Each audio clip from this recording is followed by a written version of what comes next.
আজ আমি সোয়াবিন খাসির চর্বি দিয়ে বানিয়েছি। এই জন্য আমি 150 গ্রাম খাসির চর্বি নিয়ে নিয়েছি, ভালো করে ধুয়ে হলুদ লবণ মাখিয়ে রাখলাম। এখন আমি 50 গ্রাম সোয়াবিন ভালোভাবে বয়েল করে নিয়েছি।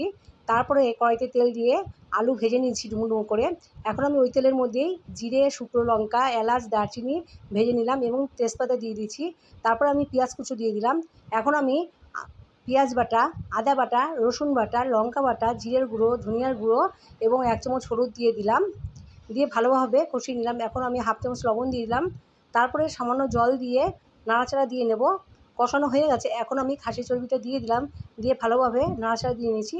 তারপরে আমি আলু এবং সোয়াবিনগুলো দিয়ে দিচ্ছি, দিয়ে ভালোভাবে মিশিয়ে নিলাম।